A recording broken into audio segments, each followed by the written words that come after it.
శ్రోతలకు నమస్కారం. కథాపుస్తకంకి స్వాగతం.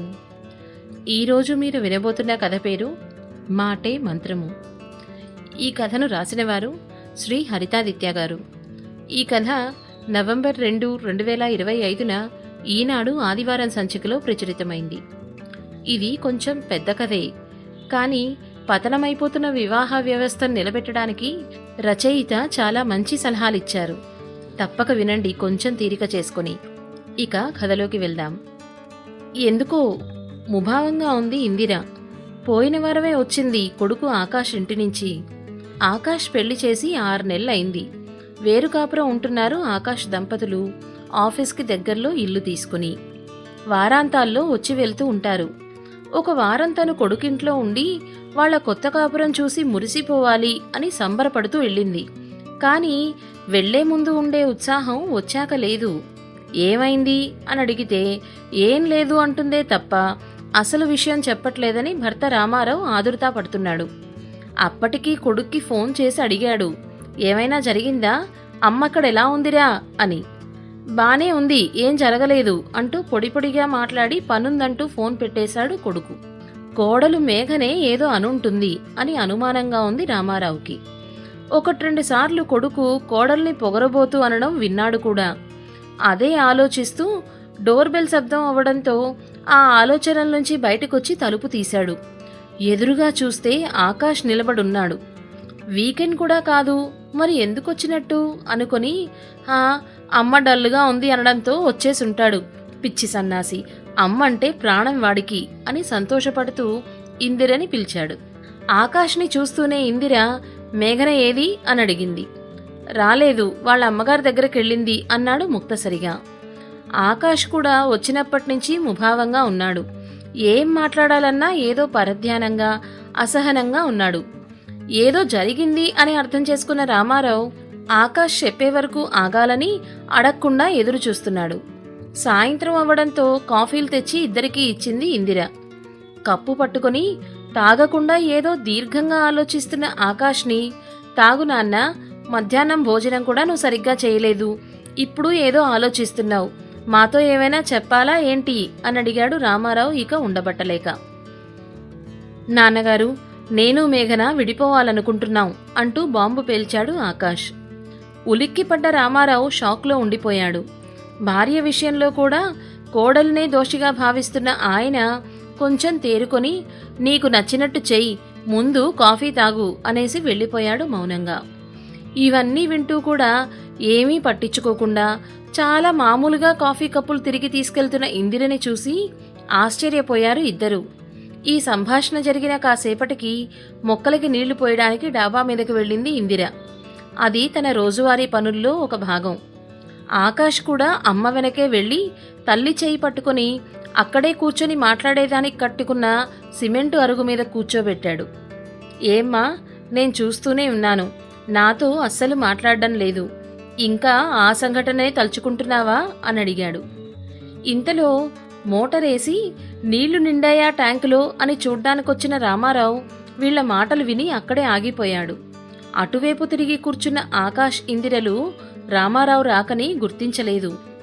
చెప్పమ్మా మళ్ళీ అడిగాడు ఆకాష్ బ్రతిమిలాడుతున్నట్టుగా. ఆమె ఆకాష్ చేతుల్లోంచి తన చేయి విడిపించుకుంది. తీక్షణంగా ఆకాష్నే చూస్తూ, మేఘన మీద చేయి చేసుకుని నువ్వు నీ వ్యక్తిత్వాన్నే కాదు మా పెంపకాన్ని కూడా పాతాళంలోకి నెట్టావు అన్నది ఇందిర. ఏదో జరిగింది, కొడుకు కోడలిపై చేయి చేసుకునేంత దూరం వెళ్ళింది. ఇందిర నాకు చెప్పనేలేదు. బహుశా నాకు కోపం వస్తుందని ఆగిందా, లేక బాధపడతాననుకుందా, తెలియడం లేదే అని రకరకాలుగా ఆలోచిస్తున్నాడు రామారావు. దగ్గరికెళ్ళి అడిగేదానికంటే పూర్తి విషయం ఇక్కడే ఆగి తెలుసుకోవడం మంచిది అని అక్కడే ఆగిపోయి వింటున్నాడు. నువ్వే చూసావుగా అమ్మా, తను ఎన్నేసి మాటలంటోందో, చాలా పొగరు తనకి అన్నాడు ఆకాష్ కోపంగా. నాకేమలా అనిపించలేదు. నువ్వు అన్నదానికి తను సమాధానం చెప్పింది, అది నువ్వు ఒప్పుకోలేకపోతున్నావు దృఢంగా అంది ఇందిర. ఇన్ని రోజులు కోడలిదే తప్పు అనుకుంటున్న రామారావు ఇది విని ఆశ్చర్యపోయాడు. సరే, ఇంతకీ విడాకులెందుకు? నిర్ణయం తీసుకునే ముందు మీ పెళ్లి జరిపించడం ఏం గుర్తుకు రాలేదా అని సూటిగా అడిగింది ఇందిర. దెబ్బ మాదంటే నొప్పి కూడా మాకేగా అన్నాడు ఆకాష్ ఏదో సినిమాలో పంచ్ డైలాగ్ లాగా. నిజమే, కానీ మేము ఆ దెబ్బలకి మందో మంత్రమో వేయగలమా లేదా అనేది కూడా చూడాలిగా అంది ఆమె స్టైల్లో. అమ్మా, ఎప్పుడూ గొడవలే, తన ఏడుపులే, ఇలా కలిసి బతికే కంటే విడిపోవడం బెటర్. అయినా ఈ రోజుల్లో విడాకులనేది కామన్, ఇష్టం లేకపోతే విడిపోవచ్చు అన్నాడు తేలిగ్గా. ఒప్పుకుంటానాకాష్, కానీ అవి ఎలాంటి గొడవలు, పరిష్కారం ఉన్నవా లేనివా అని కూడా ఆలోచించాలి కదా అంది. నువ్వు చూడలేదా అమ్మా, అన్నిటికీ వాదిస్తుంది, ఒక్క పని కూడా రాదనుకో. నువ్వు ఉన్నప్పుడు కూడా మొత్తం నీతోనే చేయించింది తెలివిగా. ఏదైనా తిడితే చాలు పొడుచుకొచ్చేస్తుంది. మాట పడదనుకో, అసలు తనని కాదు అలా పెంచిన వాళ్ళ అమ్మా బాబుని అనాలి ఆవేశంగా అన్నాడు ఆకాష్.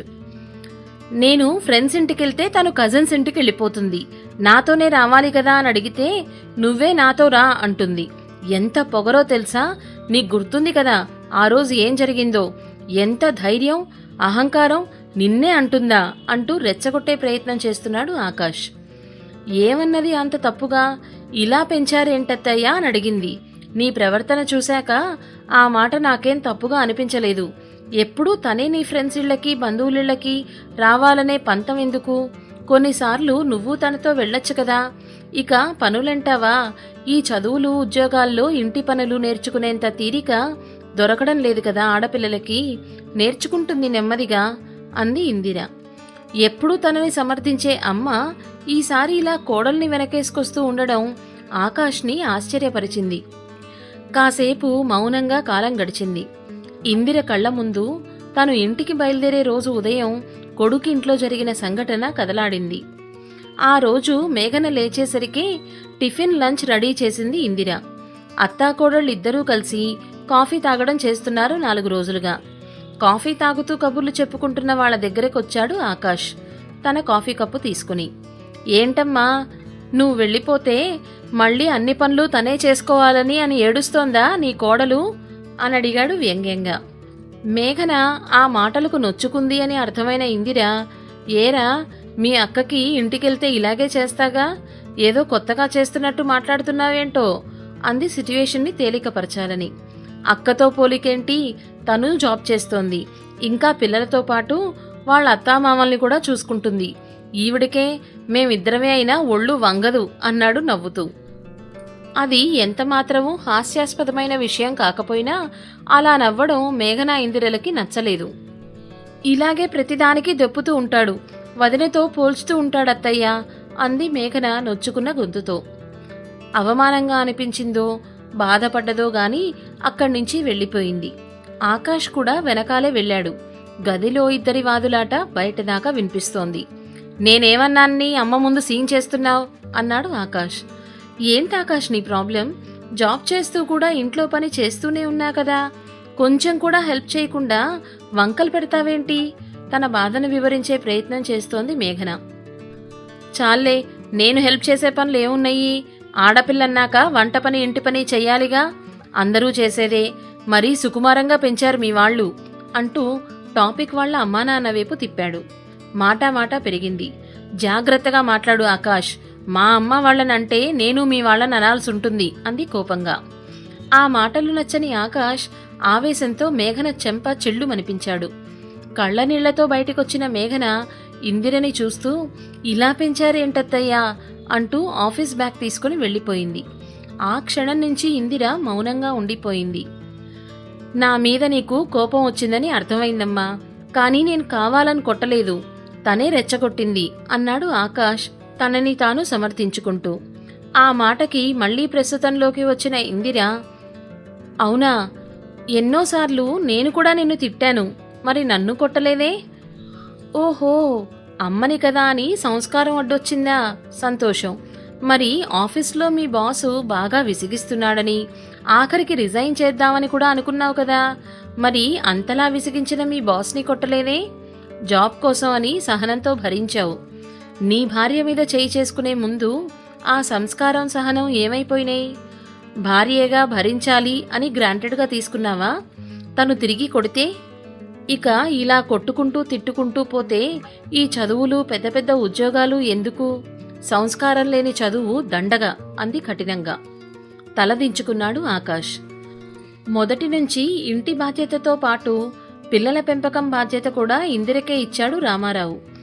అన్నీ సమర్థవంతంగా చేసే భార్య అంటే నమ్మకం. ఉద్యోగం, పిల్లలు, తన తల్లిదండ్రులు, ఇలా అన్నిటినీ అందరినీ చూసుకునే ఇందిర అంటే రామారావుకి ఒక ధైర్యం. అన్ని వేళలా అన్నీ సమకూరుస్తూ అందుబాటులో ఉండే అమ్మకి పిల్లలు దగ్గరవడం సహజం. అలాగే ఇందిరకి కొడుకు ఆకాష్, కూతురు నిత్యలే స్నేహితులు. అన్నీ తనతో పంచుకోవడంతో పాటు ఏ సమస్య వచ్చినా తన సలహాలు తీసుకుంటారు. 2 ఏళ్ల క్రితం కూతురు నిత్య కూడా ఇలాగే మెట్టినింట సమస్య అని ఇంటికొస్తే చాలా రకాలుగా మంచి మాటలు చెప్పి పంపింది ఇందిర. ఏ మంత్రం వేసిందో కానీ నిత్య కాపురం బాగా సర్దుకుంది. ఒకసారి పండక్కు వచ్చిన వియ్యాలవారు, అల్లుడు నిత్యని మెచ్చుకుంటూ ఉంటే గర్వపడ్డాడు రామారావు. కాబట్టి కొడుక్కి కూడా ఏదో మంచి మాటలే చెప్పి కాపురం దిద్దుతుంది అని వారిని డిస్టర్బ్ చేయకుండా అక్కడే నిలబడి ఏం చెప్తుందా అని ఆలోచిస్తున్నాడు. పెళ్ళైనప్పుడే నీకు కొన్ని విషయాలు చెప్పాలి అనుకున్నాను.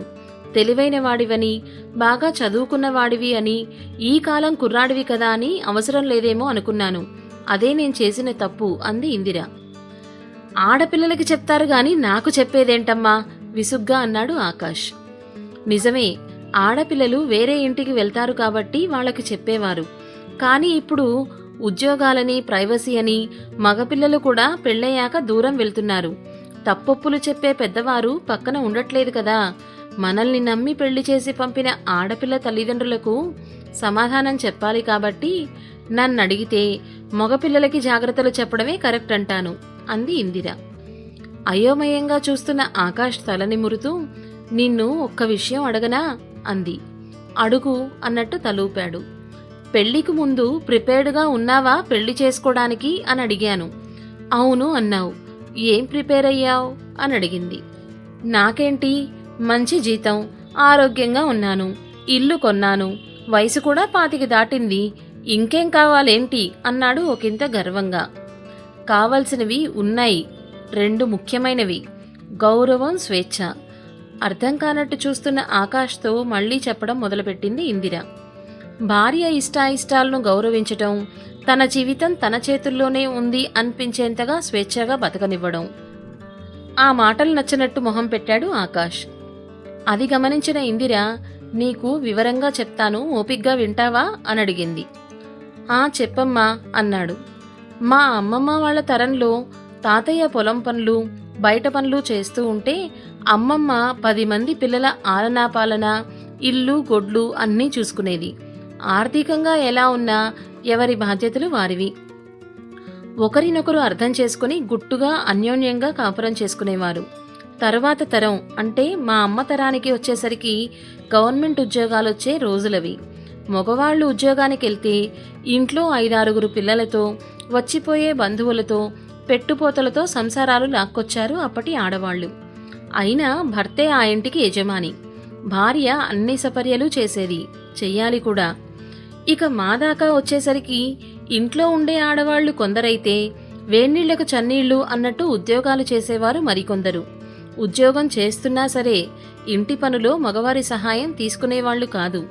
ఒకవేళ అడిగినా అత్తగారు, మామగారు, ఇరుగు పొరుగుతో సహా అందరూ తప్పుపట్టేవాళ్లు. తరాలు మారే కొద్దీ ఎక్కడో ఆడవారికి, ముఖ్యంగా భార్యలకి గౌరవం ఇవ్వడం తగ్గింది. ఆఫీసుల్లో చిరాకులు, ఆర్థిక ఇబ్బందులు, ఇలా ఏమున్నా విసుగు చూపించేది భార్య మీదే.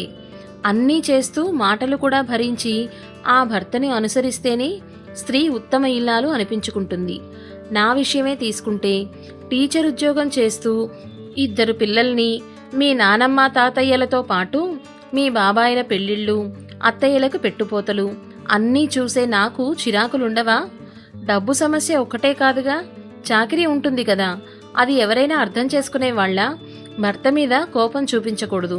పిల్లలేమో పసివాళ్లు, అత్తమామలు చూస్తే తల్లిదండ్రులతో సమానం. మా ఫ్రస్ట్రేషన్ ఎలా తీర్చుకోవాలో తెలియక ఏడుస్తాం నిస్సహాయంగా. ఓర్చుకోలేక ఎప్పుడైనా అమ్మవాళ్ళకి చెప్తే వాళ్ళు సర్దుకుపోవాలి, సహనం ఆడవాళ్లకి దేవుడిచ్చిన వరం, అన్నీ చేయగల నేర్పు ఆడవాళ్లకి పుట్టుకతోనే వస్తుంది అనేవాళ్ళు. అలా మమ్మల్ని మానసికంగా ప్రిపేర్ చేసేవాళ్ళు. సూపర్ ఉమెన్ ముసుగులో ఎంత స్ట్రెస్నైనా పంటి బిగువున ఓర్చుకునేవాళ్ళం. ఇప్పుడు ఆ పరిస్థితులు లేవు. అందరికీ ఒకరు లేక ఇద్దరు పిల్లలు. అది ఆడైనా మగైనా సమానంగా పెంచుతున్నారు.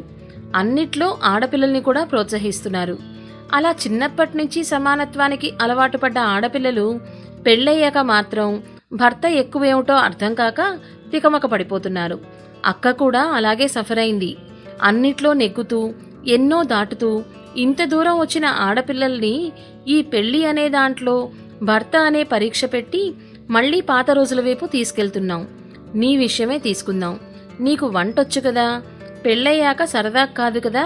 మేఘన జ్వరంతో ఉన్నప్పుడు కూడా వంట చేయలేదట, ఎందుకు చేయలేదు అని సూటిగా అడిగింది. నా వంట అలవాటైతే తను చేయడం మానేస్తుందని. ఎందుకలా అనుకున్నావు అని అడిగింది. రమేష్ అన్న చెప్పాడు అని టక్కుమని సమాధానం వచ్చింది ఆకాష్ దగ్గర నుంచి. నీకంటూ ఆలోచన లేదా? వాళ్ళు వీళ్ళు చెప్పగానే వినేస్తావా? రమేష్ అన్నే విడాకులు తీసుకుని ఒంటరిగా ఉన్నాడు. నీకేంటి వాడు సలహాలిచ్చేది? అన్ని బంధాల్లోకి పవిత్రమైనది వివాహ బంధం. అది ఇప్పటి రోజుల్లో నిలబెట్టుకోవడం కష్టతరమవుతోంది. మేఘన వాళ్ల అమ్మా నాన్నలకు ఒక్కతే కూతురు. అల్లారు ముద్దుగా పెంచుకున్నారు. నీతో సమానమైన చదువు, జీతం, ఆస్తిపాస్తులు అన్నీ ఉన్నా పిల్లని నీకిచ్చి ఎందుకు పెళ్లి చేశారు? ఇంత ముద్ద అన్నం పెడతావనా? తలదాచుకోవడానికి ఇల్లు ఇస్తావనా? లేక వాళ్ళ పిల్ల వాళ్లకు భారమైందనుకుంటున్నావా? వారి తర్వాత వారిలా చూసుకుంటావని ఇచ్చారు. జీవితాంతం తోడుగా ఉంటావని, పిల్లా పాపలతో ఇద్దరూ సుఖంగా ఉంటారని ఇచ్చారు. మనం కూడా అక్కకి పెళ్లి చేసేప్పుడు ఇలాగే అనుకున్నాం. మరి ఇప్పుడెలా మారిపోయావు? మాటకి ముందో వెటకారం, వెనకొక వేళాకోళం. ఎక్కడ నేర్చుకున్నావు ఇవన్నీ? పెళ్లి చేసుకునేది తోడు కోసం, మీకంటూ ఒక జీవితం ఉండడం కోసం. మేఘన నీతో కలిసి బతకాలని వచ్చింది, నీ కింద బతకాలని కాదు. కాలానికి అనుగుణంగా మన మనస్తత్వం మారాలి. ఒక్కసారి ఊహించుకో, అధికారాలు అహంకారాలకి బదులు బాధ్యతలు ప్రేమలు ఉంటే ఆ కాపురం ఎంత అందంగా ఉంటుందో చూసుకో. వేరువేరు కుటుంబాలు, అలవాట్లు, ఆచారాల నుంచి వచ్చిన ఇద్దరు ఒకే జీవితం, ఒకే కుటుంబంగా మారడమే వివాహ వ్యవస్థ. దీన్ని నిలుపుకునే బాధ్యత నీ మీదే ఎక్కువ శాతం ఉంది. అసలు ఇద్దరూ కలిసి టీ తాగడం, డిన్నర్ ప్రిపేర్ చేసుకోవడం, కబుర్లు చెప్పుకుంటూ తినడం చేయండి. మార్పు నీకే తెలుస్తుంది. తను నా మనిషి అనే అభిమానంతో చూడు, అన్నీ అవే సర్దుకుంటాయి. ఆ ఇంటి యువరాణి నీ ఇంటికి మహారాణి. మీ తరం మగపిల్లలైనా ఆ పాత ఆలోచనలు వదలండి. మీ విలువల్ని కాపాడుకుంటూ మీ భార్యకు తగ్గ గౌరవాన్ని ఇవ్వండి.